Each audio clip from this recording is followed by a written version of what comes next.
Hello everyone, welcome back to my YouTube channel. तो चलिए इस वीडियो में हम लोग फिजिक्स से रिलेटेड क्वेश्चन करने वाले हैं। जो भी स्टूडेंट बीएससी नर्सिंग की प्रिपरेशन कर रहे हैं या एम्स हो या अटल बिहारी वाजपेयी मेडिकल यूनिवर्सिटी हो, तो इस वीडियो में हम लोग फिजिक्स से देखिए इसमें हम लोग मॉडरेट भी क्वेश्चन कर लेंगे। मॉडरेट क्वेश्चन कुछ हम पुट किए हैं, इसमें सेलेक्ट किए हैं, और कुछ आपके ईजी क्वेश्चन भी सिलेक्ट किए गए हैं। तो आप देखिए ध्यान से, सबको आपको क्लियर होने चाहिए। हम लोग इस वीडियो में 40 मतलब 40-45 क्वेश्चन फिजिक्स की करने वाले हैं। तो आप आसानी से सब कॉन्सेप्ट सीखते हुए और सब आप ऑप्शन सही करने की कोशिश करिए। जैसे देखिए क्वेश्चन नंबर फर्स्ट को आप लोग देख लीजिए।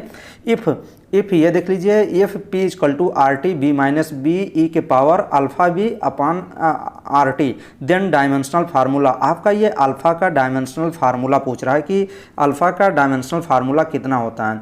तो अब ये क्वेश्चन देखिए, अब इसमें आपको पता होना चाहिए कि जो ये alpha B upon R T होता है ना, ये क्या होता है, इसका डायमेंशन लेस ये होता है, ये पूरी वैल्यू डायमेंशन लेस होती है। तो अगर इस फॉर्म में देता है फार्मूला फॉर्म में, तो इसके अल्फ़ा क्या, ये कांस्टेंट है, तो ये अल्फ़ा बराबर हो जाता है पी के, प्रेशर के बराबर हो जाता है। जैसे देखिए ये प्रेशर जो होता है ये किसके बराबर हो जाएगा, अल्फ़ा के बराबर। अब जितना प्रेशर की डायमेंशन होती है उतना ही ये आपकी अल्फ़ा की हो जाएगी। तो अब देखिए इसमें ऑप्शन नंबर फर्स्ट आपका करेक्ट हो जाएगा। प्रेशर के वैल्यू के बराबर आपका डायमेंशनल फार्मूला अल्फा हो जाएगा। तो प्रेशर का डायमेंशनल फार्मूला कितना होता है, प्रेशर की अगर बात करें तो ml-1 T-2, ये प्रेशर का क्या होता है, डायमेंशनल फार्मूला होता है। और mlt-2 किसका होता है, mlt-2 फोर्स का होता है। काफ़ी बार फोर्स का और प्रेशर का डायमेंशन पूछ ही लिया जाता है। तो आप अच्छे से देखिए और सभी क्वेश्चन को सही करने की कोशिश करिए। देखिए ये क्वेश्चन देखिए, वर्क डन पर mole in an isothermal change. Question number पे आपको नहीं जाना है, सिलेक्टेड क्वेश्चन में लिया हूँ ना, तो क्वेश्चन नंबर पे नहीं जाना है। कुछ क्वेश्चन में स्किप किया हूँ। वर्क डन पर mole in an isothermal change. अब आपको क्या बताना है, वर्क डन पर मोल बताना है। आइसोथर्मल चेंजेस जो होते हैं उसमें आपको वर्क डन बताना है। तो आइसोथर्मल प्रोसेस में देख लीजिए पीबी, ये आप PB equal to N R T, ये फार्मूला पढ़े होंगे। अब एन आपका कांस्टेंट होता है, आर भी कांस्टेंट, तो आइसोथर्मल प्रोसेस में आपका टेम्परेचर कांस्टेंट होता है। तो ये पी इक्वल टू क्या हो जाएगा, पी इक्वल टू आपका आर टी, ये आर टी अपान क्या हो जाएगा, भी हो जाएगा, ये भी नीचे चला जाएगा। तो P equal to R T by भी हो जाएगा। जब वर्क डन आप निकालते हैं तो ये पी डेल्टा भी ये हो जाता है। अब ये जब आप निकालेंगे तो आर टी अपान भी इंटू क्या हो जाएगा, डी बी हो जाएगा। तो ये आपका फार्मूला आर टी लॉग ये सही हो जाएगा। आर टी, ये देखिए R T log E upon B two upon B one, ये ऑप्शन नंबर आपका सी करेक्ट हो जाएगा इस क्वेश्चन का।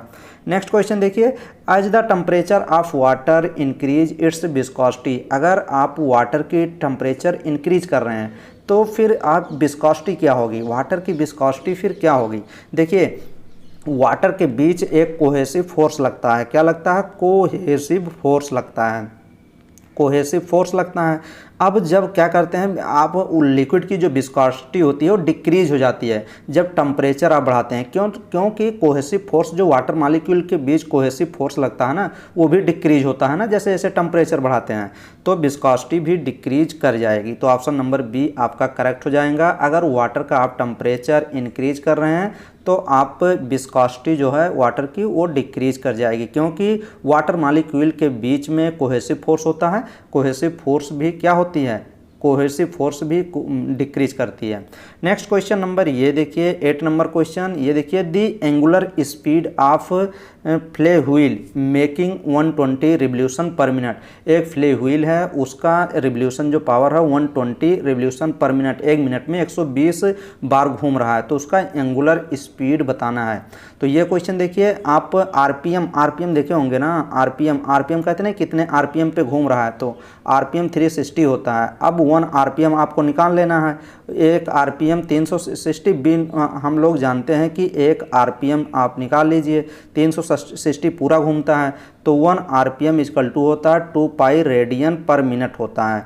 अब इसका 2 पाई, ये आप 2 पाई बाई 60 रेडियन आपको पता ही होगा। अब इसी फार्मूले में आप रख देंगे 2 पाई 60 2 बाई 60 इंटू 360, 360 घूम भी रहा है तो फिर आप यहाँ से यहाँ काट देंगे और 3 दूना 6, 6 काटेंगे तो आपका कितना आ जाएगा, 360 है ना, यहाँ 360 है, ये 1 जीरो कटेगा तो 36 दूना कितना हो जाएगा, 6 दूनी 12, ये आपका हो जाएगा 12 रेडियन हो जाएगा। कितना हो जाएगा, 12 रेडियन, पाई रेडियन हो जाएगा। तो ऑप्शन नंबर आपका करेक्ट यही हो जाएगा। जब आप इसको काटेंगे 2 पाई बाई 60 इंटू 360 तो यहाँ देखिए ये कट जाएगा और 6 6 को 36, तो 6 दूनी 12 आपका आ नहीं जाएगा 12, तो ये आपका ऑप्शन 12 पाई रेडियन आपका आ ही जाएगा। तो आपका फर्स्ट ऑप्शन ही करेक्ट हो जाएगा इस क्वेश्चन का। नेक्स्ट क्वेश्चन ये देखिए, 9th नंबर क्वेश्चन देखिए, in electromagnetic induction the induced EMF in coil independent of. Electromagnetic induction में जो आपका इंड्यूज ईएमएफ होता है, एक किसी कॉइल का इंड्यूज ईएमएफ जो इंडिपेंडेंट होता है, किस पे इंडिपेंडेंट होता है, वो इंडिपेंडेंट होता है रेजिस्टेंस ऑफ सर्किट, सर्किट की रेजिस्टेंस पे इंडिपेंडेंट होता है, मतलब फ्री होता है एकदम। तो ऑप्शन नंबर इसमें सी ऑप्शन आपका करेक्ट हो जाएगा। और नेक्स्ट क्वेश्चन देखेंगे, क्वेश्चन नंबर ये देखिए कौन सा क्वेश्चन है, क्वेश्चन नंबर 11 देखिए, ये भी काफ़ी अच्छा क्वेश्चन है। तो 11 नंबर क्वेश्चन, हाँ 11 नंबर क्वेश्चन देख लीजिए, क्योंकि क्वेश्चन ये सभी क्वेश्चन पूछे गए हैं ना एंट्रेंस एग्जाम में, अदर एंट्रेंस एग्जाम में, ऐसा नहीं है कि इसी एंट्रेंस एग्जाम में पूछे गए हैं, तो और एंट्रेंस एग्जाम में ये सभी क्वेश्चन आपके पूछे गए हैं। तो ये देखिए विथ द प्रोपागेशन, ये देखिए with the propagation of longitudinal wave through a material medium the quantities transmitted in the propagation direction are. अब आपको बताना है कि ये देखिए लॉन्गिट्यूडनल वेव है और थ्रू मटेरियल, एक मटेरियल मीडियम में क्वांटिटी ट्रांसमिट की जा रही है और प्रोपागेशन डायरेक्शन किस डायरेक्शन में प्रोपागेट करेगा, तो ये एनर्जी एंड लीनियर मोमेंटम के डायरेक्शन में। तो ऑप्शन नंबर आपका डी ऑप्शन करेक्ट हो जाएगा। नेक्स्ट क्वेश्चन ये देखिए 12th नंबर क्वेश्चन, कोई 12th नंबर क्वेश्चन कह रहा है कि the loudness and pitch of sound depend on. ये देखिए कोई साउंड है, अब उसका पिच किस पे डिपेंड करता है और उसका लाउडनेस किस पे डिपेंड करता है, ये क्वेश्चन पूछ रहा है। तो लाउडनेस जो है ये किस पे डिपेंड करेगा, लाउडनेस डिपेंड करता है इंटेंसिटी पे, और आपका पिच किस पे डिपेंड करता है, पिच डिपेंडेंस करता है फ्रीक्वेंसी पे। तो ये देखिए आपका लाउडनेस इंटेंसिटी, बी ऑप्शन आप लगाइए। लाउडनेस किस पे डिपेंड करता है, जो हमको सुनाई देता है तेजी आवाज़ में, वो इंटेंसिटी डिपेंड करता है, और फ्रीक्वेंसी कितनी तेज़ी से फ्रीक्वेंसी उसकी सुनाई दे रही, पिच की, जो पिच होती है सुरीली होती है, मोटी होती है, पतली होती है, वो पिच होती है। तो पिच डिपेंड करती है फ्रीक्वेंसी पे। तो ऑप्शन नंबर बी करेक्ट हो जाएगा। नेक्स्ट क्वेश्चन ये देखिए, The amplification produced by triode is due to the action of। The amplification produced by किसके द्वारा, एक ट्रायोड के द्वारा जो एम्पलीफिकेशन प्रोड्यूस किया जा रहा है due to the action of, किसके एक्शन से प्रोड्यूस हो रहा है, ये क्वेश्चन पूछ रहा है। तो 15 का देखिए, दी एम्पलीफिकेशन जो प्रोड्यूस किया जा रहा है ट्रायोड के द्वारा, ये क्यों, ये एक्शन ऑफ ग्रिड, ग्रिड की एक्शन हो रहा है ना, उसी के द्वारा ये क्या एम्पलीफिकेशन प्रोड्यूस हो रहा है ट्रायोड के थ्रू। तो ऑप्शन नंबर सी आप करेक्ट लगाएंगे। नेक्स्ट क्वेश्चन ये देखिए, ये क्वेश्चन कह रहा है कि कैनाल रेज कंसिस्ट ऑफ। अब देखिए क्वेश्चन, कैनाल रेज जो होती है उसमें पॉजिटिव रेज कंसिस्ट होती है, पॉजिटिव रेज, तो पॉजिटिव रेज कंसिस्ट होती है। कैनाल रेज में इलेक्ट्रॉन, न्यूट्रॉन, पॉजिटिव आयंस। तो आपको बताना है canal raise consist of positive ion, canal raise में पॉजिटिव आयन होती है, कंसिस्ट होती है। तो ऑप्शन नंबर सी इस क्वेश्चन का करेक्ट हो जाएगा। और नेक्स्ट क्वेश्चन की तरफ आएंगे, ये क्वेश्चन देखिए, इफ़ एफ नॉट, ये क्या है, एफ नॉट जो है ना, ये फोकल लेंथ है, किसी ऑब्जेक्ट का फोकल लेंथ है। और ये देखिए, ये एफ ई जो लिखा है ना, ये क्या है, एफ ई जो होता है ये भी फोकल लेंथ है, लेकिन ये आई पीसेस की है, eyepieces, E Y E, I P I E C E, eyepieces की है। अब ये देखिए एफ नॉट और F E are the focal length of the object, focal length of object, and F E eyepieces का focal length है respectively. साथ में आप ये telescope, there magnifying power will be. अब आपको मैग्नीफाइंग पावर आपको बताना है कि मैग्नीफाइंग पावर कितना होता है। तो मैग्नीफाइंग पावर आपको अगर निकालना है तो ये F zero upon F E ये आपका करते हैं, जहाँ पे एफ आपको बता दिया फोकल लेंथ ऑब्जेक्ट लेंथ किसी ऑब्जेक्टिव लेंस का फोकल लेंथ होता है, और ये एफ ई जो होता है किसी आई पीस का फोकल लेंथ होता है। तो अब इसमें कौन सा ऑप्शन आप करेक्ट लगाएंगे? M equal to F not F E, ये आपका, ये तो गलत प्लस यहाँ पे लगा है, यहाँ पे देखिए ये ऑप्शन आपका करेक्ट हो जाएगा, सी ऑप्शन आपका करेक्ट हो जाएगा, magnification power F not upon F E. Next question ये देखिए, ये भी तो ये क्वेश्चन आपको करना चाहिए, मैंने काफ़ी बार ये क्वेश्चन कराया भी है। In the connection show in the adjoining figure equivalent capacity between A and B, ये आपका क्या लगा है? कैपेसिटर लगा है। मैंने बताया था कि कैपेसिटर में आपको क्या इसमें पूछ रहा है? कैपेसिटी पूछ रहा है। तो आपको ये देखिए, ये आप किस में दिया गया है? ये आपका दिया गया है किस में? ये आपका दिया गया है सीरीज में, और ये तीनों सीरीज में है, लेकिन ये तीनों देख लीजिए, ये तीनों आपके पैरेलल में हैं। तो पैरेलल में पहले क्या कर लेते हैं, ये आपको पता होना चाहिए कि पैरेलल में पहले ऐड कर लेते हैं। पैरेलल का अगर कैपेसिटर नेट कैपेसिटर लगाना है तो C1 plus C2 plus C3 करते हैं। तो ये आपका कैपेसिटर है पैरेलल में, तीनों को पहले जोड़ लीजिए, 2 2 4 2 6। अब यहाँ आप ऐसे कर सकते हैं, इसको पूरा एक मान लीजिए, ये हटा दीजिए, ऐसे बना सकते हैं ना। ये देखिए एक कैपेसिटर, ये दूसरा और ये तीसरा। अब यहाँ पे एक था, यहाँ पे एक रख दीजिए, लेकिन ये तीनों जोड़े तो यहाँ पे 6 हो गया ना, 6 इसका कैपेसिटर हो गया, और यहाँ पे एक है। अब ये एक आप अगर ये सभी सीरीज में हो गए और सीरीज में कैपेसिटेंस निकालना है तो 1/C नेट हो जाता है कितना? 1/C1 प्लस 1/C2 हो जाता है प्लस 1/C3 हो जाता है। अब आप वैल्यू रख लीजिए, C1 की वैल्यू 1 है प्लस C2 की वैल्यू कितना है? 1/6 है, और C3 की वैल्यू कितना है? 1 है। यहाँ टोटल 6 आ जाएगा, नीचे टोटल 6 आ जाएगा। तो यहाँ पर भी कैसे, आप यहाँ थोड़ा स्पेस कम पड़ रहा है, तो ये देखिए यहाँ पे मैं बता दे रहा हूँ, यहाँ 6 आ गया। अब यहाँ पे 6 में इसका डिवाइड करेंगे तो यहाँ 6, यहाँ भी 6 हो जाएगा, यहाँ तो 6 था ही, तो 6 6 1 हो जाएगा, और फिर यहाँ पर भी 6 हो जाएगा। तो 6 6 12 1 13 13 बाई आपका 6 हो जाएगा। 1/C नेट ये आ गया, लेकिन जब आप C नेट निकालेंगे तो ये 6 ऊपर चला जाता है और ये 13 नीचे चला जाएगा। तो 6/13 ये आपका आंसर आ जाएगा, 6/13। तो ऑप्शन नंबर बी आपका करेक्ट हो जाएगा। और जस्ट इसी का अपोजिट किस में होता है? जब रेजिस्टेंस लगा होता है। मैंने बताया है, काफ़ी क्वेश्चन ऐसे कराए हैं यार। जब आप वीडियो रिवाइज करेंगे तो सब चीज़ें मिलेंगी, आप जाके करंट इलेक्ट्रिसिटी वाली वीडियो रिवाइज कर लीजिएगा, अभी लास्ट में मैं बता ही दूंगा। Unit of electrical conductivity is ये देखिए आपको यूनिट बताना है, इलेक्ट्रिकल कंडक्टिविटी की आपको यूनिट बताना है। तो इलेक्ट्रिकल कंडक्टिविटी का यूनिट क्या होता है? यहाँ देखिए दिया गया है आपका मोहो दिया गया है। मोहो यही होता है क्या? मोहो पर मीटर। ऑप्शन नंबर यही डी ऑप्शन करेक्ट हो जाएगा।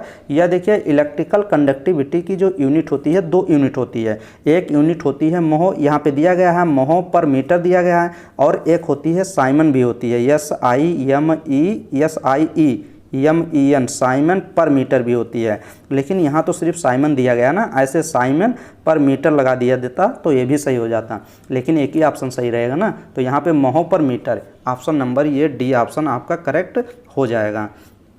Next question number 25 number question हम लोग सेलेक्टेड क्वेश्चन करेंगे, क्योंकि ज़्यादा टफ क्वेश्चन नहीं करेंगे, क्योंकि टफ क्वेश्चन पूछे जाने वाले नहीं हैं। थ्योरी बेस और आपके फार्मूला बेस क्वेश्चन सिर्फ आएंगे, ज़्यादा टफ नहीं आएगा physics. Which of the following waves have the maximum wavelength. अब ये देखिए इसमें पूछ रहा है कि मैक्सिमम वेवलेंथ किसका है। अब ये बताना है which of the following waves. ये 4 वेव्स दिए गए हैं, एक्सरे दिया गया है, आई रेज दिया गया है, यूवी रेज दिया गया है, रेडियो वेव दिया गया है, और पूछ रहा है किसका मैक्सिमम वेवलेंथ होता है। तो 25 का ऑप्शन नंबर कौन सा करेक्ट हो जाएगा? डी ऑप्शन करेक्ट हो जाएगा। रेडियो वेव की जो वेवलेंथ होती है वो मैक्सिमम होती है, तो डी ऑप्शन आप करेक्ट करेंगे इस क्वेश्चन का। और 26 नंबर क्वेश्चन आएंगे, ये भी क्वेश्चन थोड़ा अच्छा क्वेश्चन है, रेडियो एक्टिविटी से क्वेश्चन लिया गया है। In a radio active substance at T = 0 पे the number of atom 8 × 10⁴, it's half life period 3 years. Half life की वैल्यू भी दे दिया, और the number of of item 1 × 10⁴ 1 × 10⁴ initial number भी दे दिया, और विल रिमेन आफ्टर इंटरवल। अब आपका कुछ समय बाद टी की वैल्यू पूछ रहा है, टाइम पूछ रहा है, तो ये आपका देखिए ये फार्मूला आपको पता होना चाहिए। n = n0 इनिशियल 1/2 के पावर में क्या रहता है, t/t½ रहता है। तो ये फार्मूला आपको पता होना चाहिए। अब इसी फार्मूला के बेस पे ये फार्मूला जब आप रखेंगे तो आपका इसमें 9th ऑप्शन करेक्ट हो जाएगा। आप सॉल्व करके देख लीजिएगा, नहीं सॉल्व होता है तो फिर डायरेक्ट ऐसे देख सकते हैं। अब इसमें इनिशियल कुछ नहीं है, ये देखिए जो स्मॉल ये जो फाइनल n है ये तो आपकी वैल्यू दिया गया है 10⁻, ये कितना दिया गया है, ये दे दिया गया है द नंबर ऑफ आइटम। आप चलिए थोड़ा सा मैं सॉल्व कर देता हूँ। 10⁻⁴ ये फार्मूला पहले आप लिखेंगे ना, इसी फार्मूले में आप रखिए, स्पेस कम है मेरे पास, नहीं तो मैं इसको सॉल्व करके दिखाता आपको। अब ये देखिए ये कैपिटल N की वैल्यू दिया है, 10⁻⁴ दिया है, और ये n0 की वैल्यू भी दे दिया है। n0 की वैल्यू यहाँ पे 8 × 10⁻⁴ ये वैल्यू दे दिया। अब 1/2 t/3 यहाँ 3 दे दिया, यहाँ 3s दिया है कैपिटल T की वैल्यू। जब ये सब सॉल्व करेंगे तो ये 1/2 का होल स्क्वायर 1/2 का t/3 आ जाएगा, फिर 3t/3 आ जाएगा, फिर 3 3 का 9, t जब निकालेंगे तो 9। इसी हिसाब से ये क्वेश्चन सॉल्व होगा। नेक्स्ट क्वेश्चन ये देखिए, the energy stored in a condenser of capacity C which has been raised to a potential V is given by. अब ये देखिए ये क्वेश्चन क्या कह रहा है, ये क्वेश्चन कह रहा है कि द एनर्जी स्टोर्ड, आपको पता होना चाहिए कि एनर्जी स्टोर्ड इन कैपेसिटर, कैपेसिटर में एक कैपेसिटर में एनर्जी कितना स्टोर होता है कैपेसिटेंस के फॉर्म में, और पोटेंशियल भी। अब ये 1/2 CV² इतना आपका पोटेंशियल स्टोर होता है एक कैपेसिटर के कैपेसिटेंस में, energy store in a capacitor. तो ऑप्शन नंबर इसमें ½ CV², option number B exact correct हो जाएगा। एनर्जी स्टोर होती है condenser of capacity C which when raised to potential V is given by. तो ऑप्शन नंबर आपका B option correct हो जाएगा इस क्वेश्चन का। नेक्स्ट क्वेश्चन हम लोग देखते हैं, क्वेश्चन नंबर 36 नंबर क्वेश्चन देखिए, the escape velocity. 36 number question कह रहा है कि the escape velocity for the earth is, escape velocity दिया है, the escape velocity for a planet whose radius is, आपका रेडियस 1/4 दे दिया, radius of the earth and mass ½ of the earth, अब मास ½ भी दे दिया। तो ये क्वेश्चन आप कैसे, स्केप वेलोसिटी का फार्मूला आपको पता होना चाहिए कि स्केप वेलोसिटी का फार्मूला मैंने बताया था 2gme/re, ये रूट में है, इसी फार्मूले पे आप रखेंगे तो ये क्वेश्चन आपका सॉल्व हो जाएगा। और क्वेश्चन सॉल्व करेंगे तो लास्ट में √2 ये आपका आंसर बी ऑप्शन करेक्ट हो जाएगा। नेक्स्ट क्वेश्चन हम लोग चलते हैं, करंट प्रोवाइड बाय ये battery is maximum when. Current जो प्रोवाइड करती है बैटरी के द्वारा, जो करंट प्रोवाइड किया जाता है मैक्सिमम कब होगा, व्हेन, तब जब मैक्सिमम कब होता है, ये क्वेश्चन ये चीज़ पूछ रहा है। तो करंट प्रोवाइड किया जा रहा है बैटरी के द्वारा व्हेन, जब इंटरवल रेजिस्टेंस, ये देख लीजिए, जब आपका इंटरनल रेजिस्टेंस इक्वल हो जाता है एक्सटर्नल रेजिस्टेंस के बराबर। तो ये देखिए internal resistance is equal to external resistance, तो ऑप्शन नंबर आपका फर्स्ट ही करेक्ट हो जाएगा।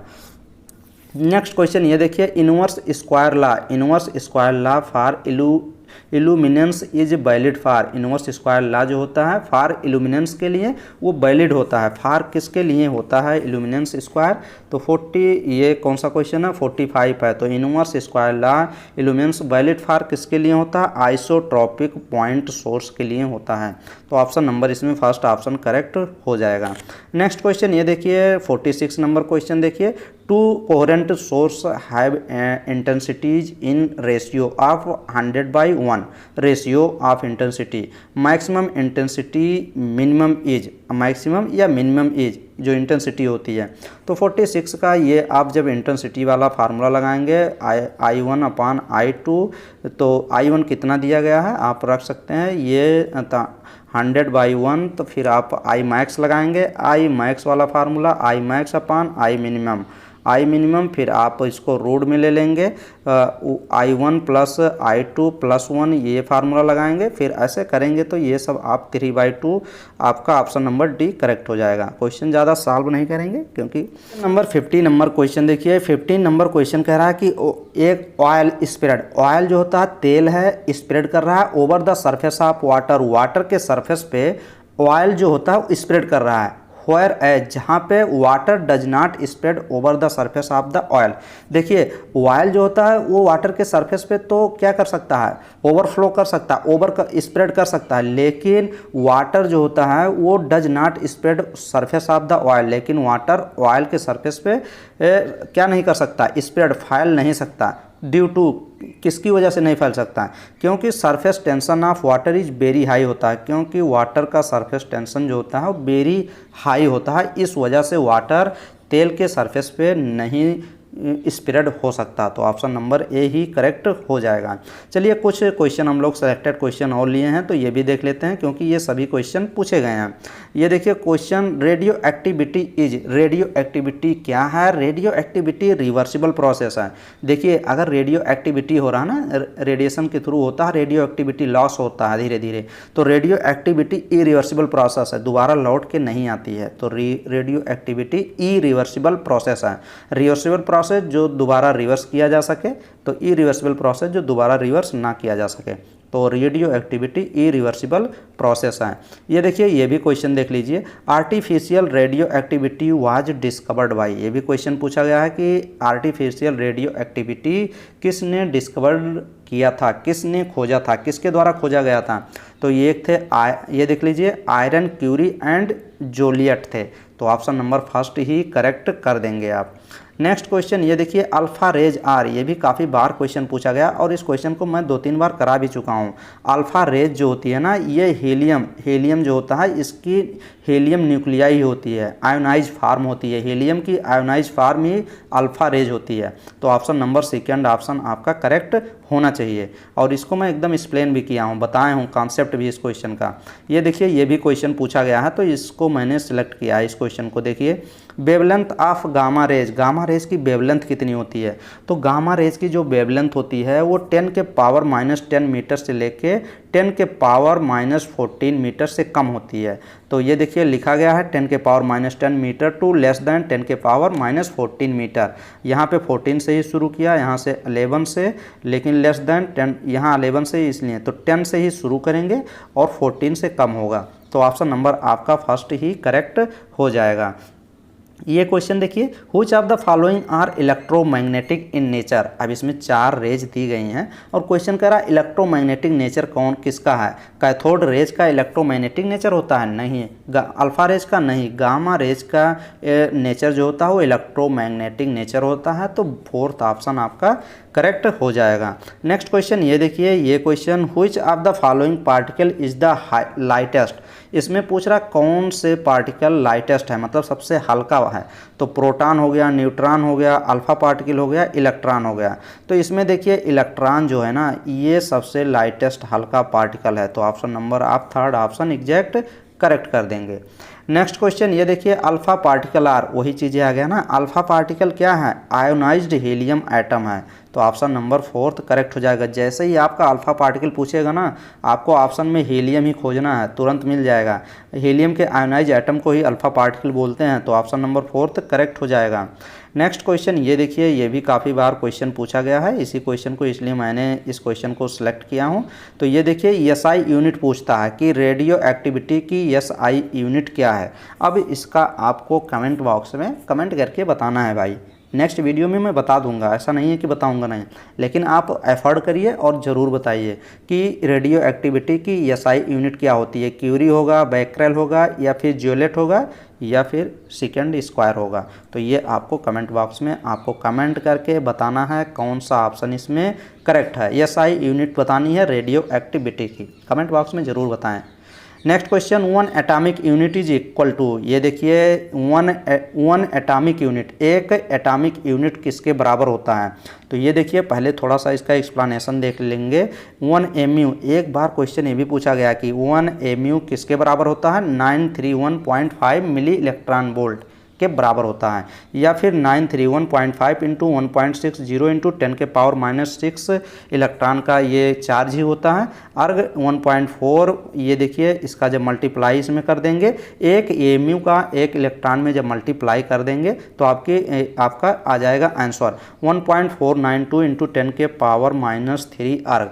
तो कौन सा ऑप्शन करेक्ट हो जाएगा इसमें? देखिए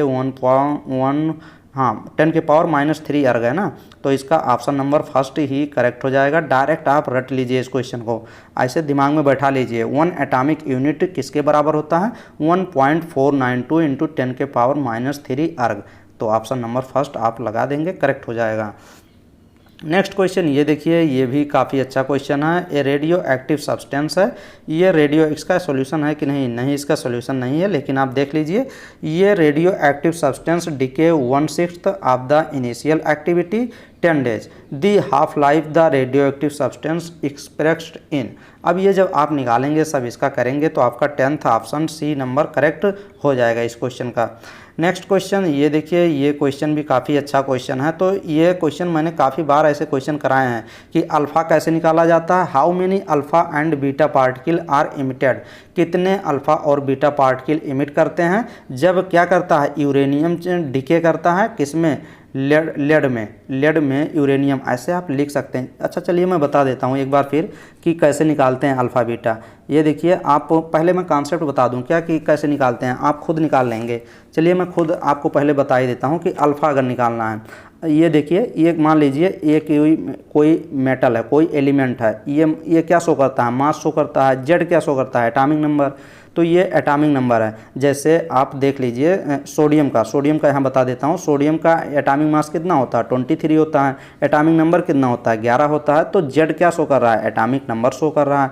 अब इसको ऐसे कर देंगे, फिर उसके बाद यहाँ पे अल्फ़ा पार्ट के अल्फ़ा क्या होता है? अल्फ़ा निकाल दे देंगे। यहाँ अल्फ़ा पूछ रहा ना, तो अल्फ़ा निकालेंगे तो यहाँ जो बी बनता है उसमें मास नंबर में कितना चेंज होता है? ये जो मास नंबर है उसमें 4 की कमी हो जाती है, और ये जो जेड नंबर होता है इसमें 2 की कमी हो जाती है। तब ये जब पूरा करेंगे तो आपका अल्फ़ा पार्टिकल निकल जाएगा। तो आप देख लीजिएगा कितना इसमें चेंज होगा। तो ये फार्मूला आप लिख लीजिए। एक अल्फ़ा पार्टिकल अगर इमिट करता है तो मास नंबर में 4 की कमी आती है और एटॉमिक नंबर में 2 की कमी आती है। क्वेश्चन सॉल्व कर लेंगे। अगर यही देख लीजिए, यहाँ पे अगर ये देख लीजिए, m लिख लीजिए, और यहाँ पे जेड एटॉमिक नंबर और एटॉमिक मास। अगर एक बीटा पार्टिकल निकलता है, एक बीटा पार्टिकल निकलेगा, तो ये देखिए जो अदर एलिमेंट निकलेगा उसमें जो मास नंबर में कोई चेंज नहीं होगा। नो चेंज यहाँ लिख सकते हैं, नो चेंज। मास नंबर में कोई चेंज नहीं होता, लेकिन जो एटॉमिक नंबर होता है उसमें एक नंबर बढ़ोतरी हो जाती है, मतलब इंक्रीज हो जाता है, राइट साइड शिफ्ट हो जाता है, एक यूनिट शिफ्ट हो जाता है। तो ये बीटा पार्टिकल, एक बीटा पार्टिकल निकलेगा तो उसके मास नंबर में कोई चेंज नहीं होगा, लेकिन एटॉमिक नंबर में एक संख्या बढ़ जाएगी। अब ये क्वेश्चन आप सॉल्व कर लीजिए ना। यूरेनियम लिख लीजिए, यूरेनियम कितना है? 238 ये आपका क्या कर रहा है? ये आपका लेड में चेंज हो रहा है। लेड की यहाँ 206 जा रहा है, 206 देख लीजिए, 206 और 82। अब यहाँ 238 से 206 जा रहा है ना, तो आप कैसे सॉल्व करेंगे? ये अल्फ़ा पार्टिकल सॉल्व करने के लिए आपको ये एक फार्मूला भी तो पता होना चाहिए। अल्फ़ा पार्टिकल सॉल्व करने के लिए चेंज इन एटॉमिक मास, यहाँ लिख लीजिए CHANGE, change in atomic mass. ये देखिए यहाँ लिख लीजिए यार, ऐसे लिखिए N alpha equal to change in atomic mass, CHANG, change in atomic mass. जितना एटॉमिक मास में चेंजेज होगा, एटॉमिक मास उससे डिवाइड कर देंगे, कितने? 4 से डिवाइड कर देंगे, ये आपका हो जाएगा। और एन बीटा अगर निकालते हैं कि बीटा की संख्या कैसे निकालेंगे, तो 2 इंटू एन अल्फ़ा निकालेंगे और उसमें माइनस कर देंगे। एन अल्फ़ा 2 से एन अल्फ़ा जितना निकालेंगे उसमें मल्टीप्लाई करेंगे, और चेंज इन एटॉमिक नंबर, जितना एटॉमिक नंबर में चेंज रहेगा उसको घटा देंगे। चेंज लिख लीजिए, चेंज इन एटॉमिक नंबर, ऐसे लिख लेंगे तो ये क्वेश्चन सॉल्व कर पाएंगे। एटॉमिक नंबर अब अभी एकदम सिंपल क्वेश्चन ये हो जाएगा आपका। जैसे देखिए, चलिए बताइए क्वेश्चन कैसे लगाएंगे। ये देखिए EU 92 से यहाँ 38, मास नंबर देख लीजिए, 38 से 26 जा रहा है, तो 238 में 206 आप जब घटाएंगे तो यहाँ 2 आ जाएगा और यहाँ 3 आ जाएगा, तो 32 बचेगा। अब 32 को जब 4 से डिवाइड कर देंगे तो कितना, 8 चौक 32, आपका 8 आ जाएगा। आपका कितना आ जाएगा, 8 आ जाएगा। अल्फ़ा पार्टिकल आपका कितना आ गया, अल्फ़ा पार्टिकल जो है एन अल्फ़ा की पार्टिकल 8 आ गया। अब ऑप्शन में देखिए 3 अल्फ़ा, 6 अल्फ़ा, 4 अल्फ़ा, 8 अल्फ़ा, आपका फोर्थ ऑप्शन ही करेक्ट हो जाएगा। बीटा निकालने की आवश्यकता नहीं है। अगर बीटा निकालना है तो बीटा भी निकाल लीजिए। 2 एन बीटा मैंने बताया था, 2 से मल्टीप्लाई कर दीजिए। एन अल्फ़ा मैंने कितना निकाला है, 8 निकाला है। अब एटॉमिक नंबर में 8 दूना 16, यहाँ 16 हो गया और यहाँ 16 हो गया। अब आपको माइनस कर देना है। क्या माइनस करना है, चेंज इन एटॉमिक नंबर, कितना एटॉमिक नंबर में चेंज हो रहा है, 92 से 82 आ रहा है। तो 92 में से जब 82 घटाएंगे तो कितना आएगा, 2 में से 2 0, 9 में से 8 गए 1, 10 आएगा। अब 16 में से 10 आप घटा देंगे तो देखिए 6 आपका बीटा भी आ जाएगा। तो ये आप ऐसे क्वेश्चन ये सॉल्व कर लेंगे, आसानी से क्वेश्चन सॉल्व करेंगे, सॉल्व हो भी जाएगा। तो ऑप्शन नंबर कौन सा आपका, फोर्थ ऑप्शन करेक्ट हो जाएगा। तो ये क्वेश्चन एकदम सिंपल क्वेश्चन था, मैंने अच्छे से आपको एक्सप्लेन करके भी दिखा दिया और फार्मूला बता दिया एन अल्फ़ा निकालने के लिए, एन बीटा निकालने के लिए। आप आसानी से अगर पूछता है क्वेश्चन तो आप सॉल्व कर पाएंगे। तो बस इतना ही था इस वीडियो में। नेक्स्ट वीडियो में हम काफ़ी और क्वेश्चन लाएंगे और आप लोग पढ़ते रहिए, वीडियो को रिवाइज करिए। चलिए एक बार यूट्यूब पे चैनल पे आइए, ये सब मैं क्वेश्चन करा चुका हूँ। आप केमिस्ट्री की जो वीडियो प्रीवियस है वो सब रिवाइज करिए। एक बार यूट्यूब ओपन करिए, बताओ मेरे चैनल का नेम है। जैसे ही आप यूट्यूब पर सर्च करेंगे आपको ये लोगो मिल जाएगा, इसी लोगो पर आप क्लिक कर लीजिए। जैसे इस लोगो पर आप क्लिक करेंगे ये मेरे चैनल का आपका कवर फोटो मिल जाएगा। फिर आप नीचे स्क्रॉल करेंगे, यहाँ पे होम पेज, वीडियो पेज और शार्ट लाइव प्लेलिस्ट, इसी प्लेलिस्ट वाइज पे वीडियो आपको मिल जाएंगी।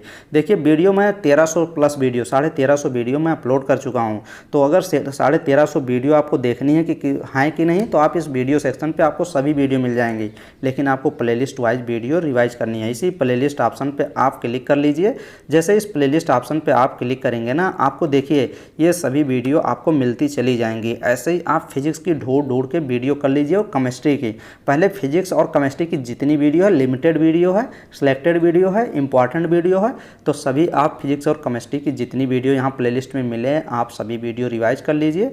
और बायोलॉजी तो आप कर ही रहे होंगे, बायोलॉजी हो गया, नर्सिंग एप्टीट्यूड, जीके तो मैं करा ही रहा हूँ, धुआंधार एकदम चल रहा है, सभी क्वेश्चन आपके हो जाएंगे। लेकिन वीडियो आप ज़्यादा से ज़्यादा अभी आप रिवाइज करते रहिए। सेल्फ स्टडी भी 3-4 घंटे करिए, 5-6 घंटे अभी वीडियो पूरा रन करिए, हर वीडियो को अच्छे से देखिए। और देखिए जैसे बीएससी नर्सिंग जीएसबीएम क्वेश्चन पेपर भी कराया था, 3 मॉडल इसमें है, 3 पेपर कराया हूँ 2020 का, ये जरूर करके जाइएगा, 100% बेनिफिट हो जाएगा। क्वेश्चन मिल जाएंगे, एग्जैक्ट क्वेश्चन मिलेंगे सब। तो ऐसे क्वेश्चन जितने हैं फिजिक्स केमिस्ट्री बायोलॉजी के आप रिवाइज कर लीजिए, मैक्सिमम से मैक्सिमम आप रिवाइज करने की सोचिए, ताकि आपके अच्छे नंबर आएँ और गवर्नमेंट कॉलेज से आप कोर्स कर सकें। तो आप अगर अच्छे नंबर लाएंगे तभी तो गवर्नमेंट कॉलेज मिलेगा, नहीं तो फिर गवर्नमेंट कॉलेज कहाँ मिलेगा। 100-200 क्वेश्चन में से 140 नंबर आपको लाने ही लाने हैं। 140 नंबर आप लेके आएंगे ना, तो आपका श्योर है 100% कि आपको गवर्नमेंट कॉलेज मिल जाएंगे। तो कैटेगरीज वाइज मिलते हैं यहाँ पे, तो कैटेगरीज वाइज जैसे एसटी कैटेगरी को 115-120 पे भी मिल जाएगा, 125 सेफ स्कोर मान के चलिए। जनरल कैटेगरी के लिए 140 के प्लस होना चाहिए, और ओबीसी कैटेगरी 135 रहेगा तब भी मिल जाएगा, लेकिन 140 सेफ स्कोर मान के चलिए। ये देखिए ऑर्गेनिक केमिस्ट्री, ऐसे आप रिवाइज कर लीजिए। इसमें अगर आपको अच्छा करना है तो ये देखिए, इसमें मैंने 47 वीडियो कराई है। Nursing and paramedical MCQ video English ही है, 2021 में कराई थी, तो 47 वीडियो है, एकदम अच्छे वीडियो हैं, सब क्वेश्चन यहाँ से ही हो जाएंगे। ये देखिए ये वीडियो देख लीजिएगा जो अभी मैंने कराया है ना, nucleus and radio activity physics की 2 वीडियो है, यहाँ से कॉन्सेप्ट काफ़ी अच्छे डेवलप कर लेंगे आप, क्वेश्चन गलत नहीं होगा। तो ऐसे ऐसे वीडियो आप फिजिक्स केमिस्ट्री की तो पूरी वीडियो आप देख लीजिए जो चैनल पे हैं, काफ़ी वीडियो हैं, ज़्यादा वीडियो मतलब काफ़ी का मतलब केमिस्ट्री के 60-65 वीडियो होंगे, और आपके 40 वीडियो ऐसे 35-40 वीडियो फिजिक्स के होंगे। तो आप रिवाइज कर लीजिए सभी। चलिए।